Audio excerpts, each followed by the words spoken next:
आज तक गाइस मैंने इस फ़ोन का कोई भी डेडिकेटेड रिव्यू नहीं बनाया। यस, हमने इस फ़ोन को कंपेयर किया है टाइम टाइम पे जो भी पॉपुलर फ़ोन्स आए हैं, बट स्पेशली मैंने कभी इस फ़ोन के बारे में बात नहीं की। लेकिन इस फ़ोन को मैंने behind the camera I mean personally, professionally बहुत से काम में यूज़ किया। तो आज स्पेशली हमें इस फ़ोन के बारे में ये बात करनी है कि 1 साल में ये फ़ोन कितना एज हुआ है। स्पेशली अगर आप इस ब्रांड के प्रोडक्ट में इंटरेस्टेड हैं, तो वो प्रोडक्ट समय के साथ कितना बढ़िया परफॉर्म करेगा। फ़ोन पे आने से पहले किसी भी प्रोडक्ट का सर्विस चेक करना बहुत ज़रूरी होता है। हार्डवेयर है, कभी भी कुछ खराबी आ सकती है। और शायद आपको ये भी पता होगा कि पूरे इंडिया में मैं फर्स्ट कस्टमर था जिसने नथिंग फ़ोन 1 को पेड रिपेयर करवाया था खुद के खर्चे पे करके। तो वो वीडियो आप ज़रूर चेक कर सकते हैं, राइट? अब नई कंपनी के साथ अगेन प्रॉब्लम यही होती है कि नेटवर्क उतना बेटर नहीं होता है। नथिंग का कोई भी ऑफिशियल सर्विस सेंटर ऐसे नहीं बना जैसे और प्लेस का देखते हैं, वन प्लस या सैमसंग एप्पल का थर्ड पार्टी से टाई अप करके, आई बिलीव F1 इन्फो करके उससे टाई अप करके है। तो मेरे टाइम पे जब मैंने रिपेयर करवाया था तो उस वक्त पॉलिसी ये थी कि कुछ अमाउंट पे करके फ़ोन सीधे एक्सचेंज कर दिया जा रहा था, राइट? तो मेरे साथ ऐसा ही हुआ था, कुछ पैसे मैंने पे किया तो मुझे एक ब्रांड न्यू यूनिट मिल गई थी। तो माइनर प्रॉब्लम के आई डोंट थिंक सो कि फ़ोन रिप्लेस होता है, लेकिन आपको थोड़ी सी प्रॉब्लम सर्विस में हो सकती है बिकॉज हर शहर में नेटवर्क अवेलेबल अभी नहीं है। तो अगर आप ले रहे हैं तो आप प्लीज़ ये मेक श्योर करिएगा कि आप जिस सिटी में रहते हैं वहाँ पे सर्विस अवेलेबिलिटी कैसी है। सो आज मैं सारी बातें इसी फ़ोन के साथ करनी है। नथिंग फ़ोन 2 भी है, तो अगर आप फ़ोन 2 लेना चाहते हैं तो आपको ये बहुत हेल्पफुल रहेगा देख के कि अगर आप ऐसा फ़ोन लेते हैं तो 1 साल, 2 साल, 3 साल कितना बेटर काम कर सकता है। सबसे पहले गाइस डिज़ाइन की बात कर लेते हैं। ऑफ कोर्स यूएसपी जो नथिंग ने मेंटेन की थी वो अभी भी है। यहाँ पे जो गिफ इंटरफेस है, जो ट्रांसपेरेंट बैक पैनल है, वो एकदम स्टैंड आउट चीज़ थी। और आई थिंक अभी इन 1 ईयर में कोई ऐसी कंपनी नहीं आई जिसने ये डिज़ाइन कॉपी किया हो या इस डिज़ाइन से इंस्पायर होकर सेम तरह का डिज़ाइन देने की कोशिश की हो। वैसा कुछ नहीं हुआ। तो एटलीस्ट इस मामले में आपका प्रोडक्ट तो फ्यूचर प्रूफ है कि आपके पास एक यूनिक गैजेट है। लेकिन जो इसका फॉर्म फैक्टर है ना, वो सीरियसली बहुत ही अनकंफर्टेबल आप कह सकते हैं बिकॉज ये प्योरली आईफोन से इंस्पायर्ड डिज़ाइन है। यहाँ पे जो फ्रेम दिए गए हैं वो थोड़े से रफ एजेस वाले हैं। ये आपको sort of less premium feel हो सकते हैं because most of the phones जो भी आजकल आप देखते हैं उसमें बैक पैनल हल्का सा कर्व होता है। और साइड में भी थोड़े से रफ एजेस नहीं होते हैं, तो वो ज़्यादा बेटर लगते हैं होल्ड करने में। ऑफ कोर्स अगर आप केस लगा रहे हैं तो वो चीज़ें थोड़ी सी कम हो जाती है, बट अगर आप फ़ोन को ऐसे यूज़ करेंगे ना तो ये प्रॉब्लम आपके साथ फील हो सकती है। और अगर आप ऐसे साइड से देखते हैं तो आपको थोड़ी सी लुक तो आ जाती है कि हाँ लाइक आईफोन से कॉपी करके डिज़ाइन लिया गया है। तो यहाँ पे सर्टेनली आप थोड़ा सा डिसअपॉइंट हो सकते हैं। कोई भी कह सकता है हाँ ये तो ऐसा डिज़ाइन तो हमने देखा आईफोन 12 में सेम डिज़ाइन था, कुछ खास है नहीं, right? Correct, I am not joking.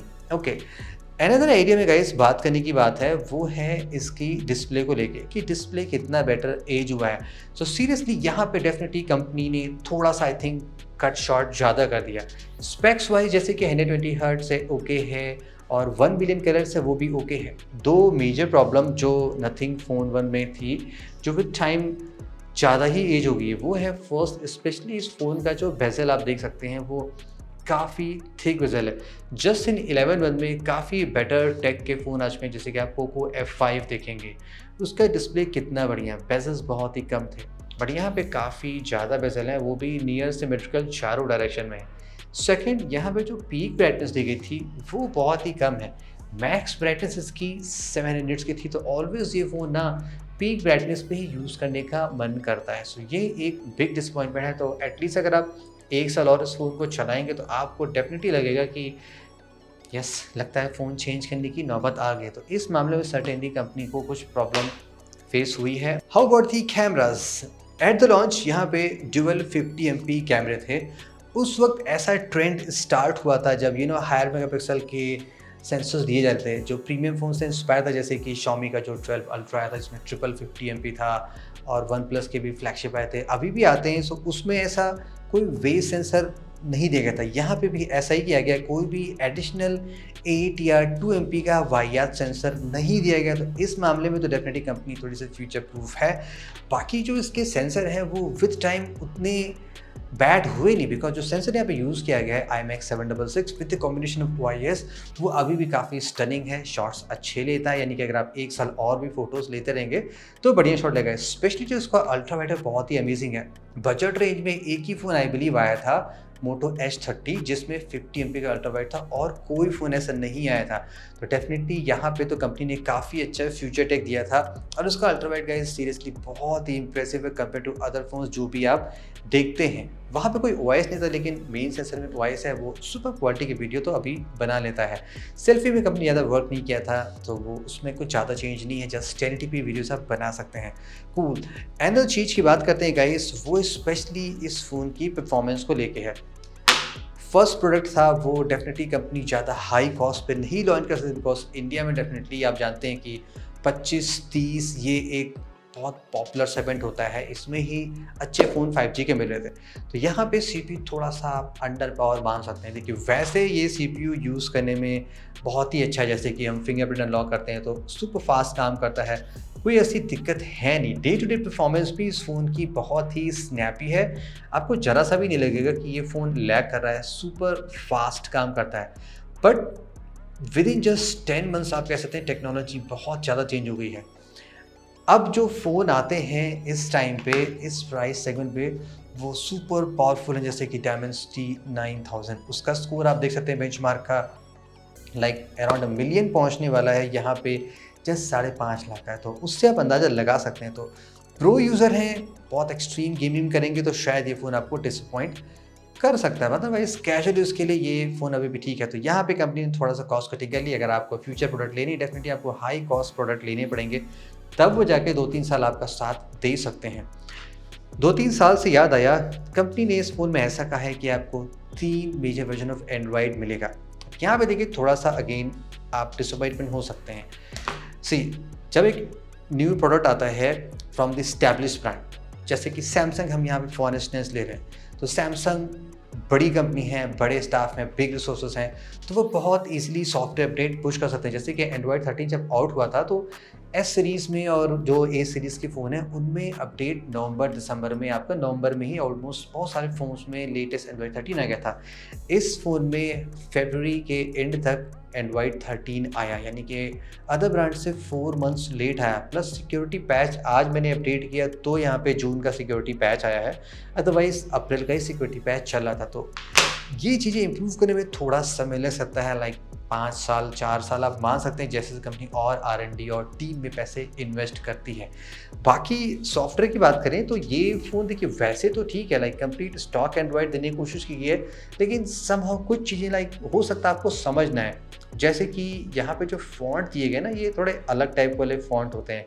अब अगर आप सेटिंग में आते हैं तो आपको थोड़ा सा नोटिस होगा, एकदम प्लेन सिंपल से फील होते हैं, लाइक थोड़ा सा कुछ भी यहाँ पे जैसे एंड्रॉयड में हल्का सा कलर होता वो होता तो ज़्यादा बेटर लगता। अब ये थोड़े से अलग टाइप के हैं, तो कुछ कूल भी हैं, कुछ कूल नहीं भी हैं, तो आपको अच्छा लग सकता है, नहीं भी लग सकता है। मुझे तो पर्सनली एकदम स्टॉक एंड्रॉयड जो होता है ना पिक्सल वाला, वो ज़्यादा मज़ेदार लगता है, लेकिन वैसे ये भी ठीक है।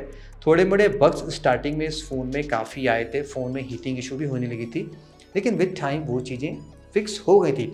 तो सॉफ्टवेयर में कंपनी थोड़ी सी पीछे है, बट यस वर्क कर रही है। Hopefully next product, third product में ये चीज़ें फिक्स हो जाएंगी। Okay, at the last battery and other features.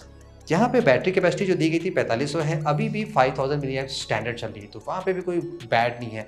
हमारे यूसेज में ये फ़ोन ईजिली 1 डे बड़े ही आसानी से चल जाता है। ऐसा नहीं लगता है कि सुबह चार्ज किया, दिन भर बाहर गए काम किया तो ये शाम तक बैटरी घुस गई, ऐसा नहीं है, ये ठीक है। चार्ज में कंपनी थोड़ा सा स्लो हो गई।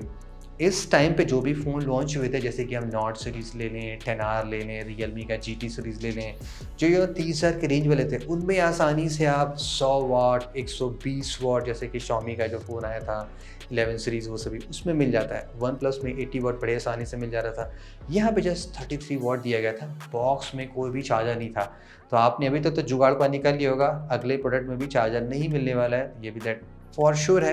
वायरलेस चार्जिंग का फीचर है वो एडिशनल है, बट आई थिंक वो इतनी स्लो चार्जिंग होती है कि आई थिंक सब लोग नहीं यूज़ करते हैं।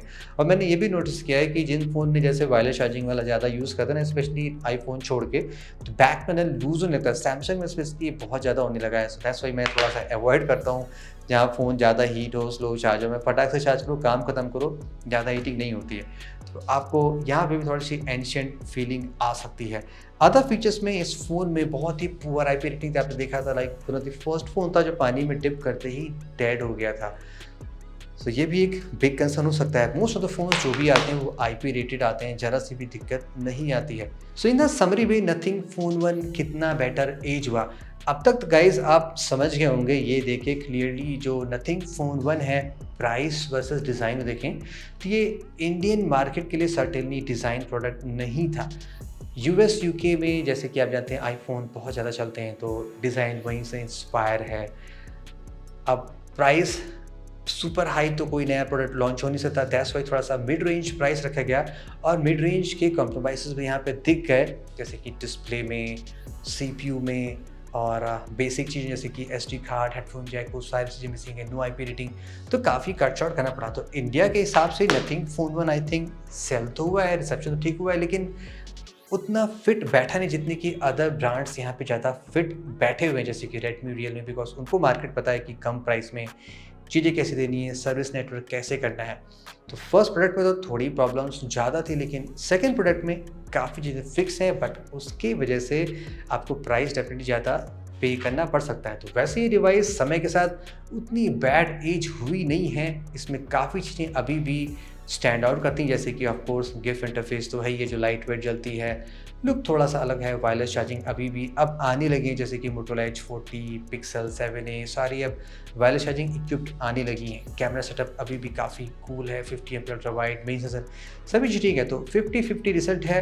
अब ये कंपनी को फिक्स करना है कि जो रिमेनिंग 50 जो कॉन्स वाला है वो कैसे 40, 30, 20% करते चले जाएँ। तो मेरे से गाइस ये थॉट थे with the nothing phone 1 how well it aged. आपको भी कुछ इश्यूज़ मिली हैं, आपका एक्सपीरियंस कैसा अगर आप ये फ़ोन ओन करते हैं, तो do let us know in the comment. See you very soon, have a great day.